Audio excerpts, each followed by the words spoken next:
You know, Kyon, have you ever realized just how insignificant your existence on this planet really is? Now what is she talking about? It happened to me, and I'll never forget it. Back when I was in the 6th grade, my whole family went out to go watch a baseball game at the stadium. I didn't really care about baseball, but I was surprised by what I saw when we got there. Everywhere I looked, I saw people. On the other side of the stadium, the people looked so small, like little moving grains of rice. It was so crowded. I thought that everyone in Japan had to be packed in there. So I turned to my dad and asked him, "Do you know how many people are here right now?" He said since the stadium was full, probably 50,000. After the game, the street was filled with people, and I was really shocked to see that too. To me, it seemed like there was a ton of people there, but then I realized it could only be all the people in Japan. When I got home, I pulled out my calculator.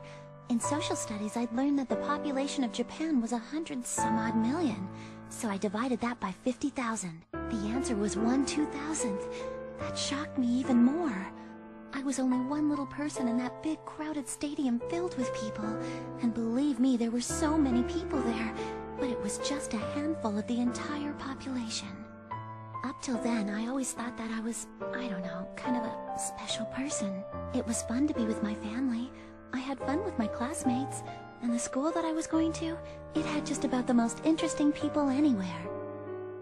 But that night, I realized it wasn't true.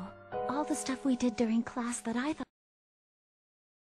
was probably happening just like that in classes in other schools all over Japan. There was nothing special about my school at all. When I realized that, it suddenly felt like the whole world around me started to fade into a dull gray void. Brushing my teeth and going to sleep at night, waking up and eating breakfast in the morning, that stuff happened all over the place. They were everyday things that everybody was doing. When I thought about it like that, everything became boring. If there's really that many people in the world, then there had to be someone who wasn't ordinary. There had to be someone who was living an interesting life. There just had to be. But why wasn't I that person? So, that's how I felt till I finished elementary school. And then I had another realization. I realized fun things wouldn't come my way just by waiting for them.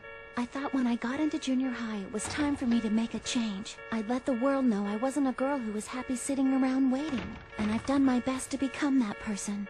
But in the end, nothing happened. More time went by, and before I knew it, I was in high school. I thought that something would change.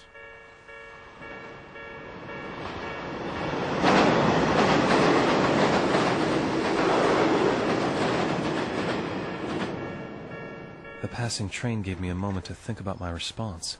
Should I voice an opposing viewpoint? Maybe I should wax philosophical about her dilemma. I see. I must be getting melancholic if that's the best I could come up with. I'm going home.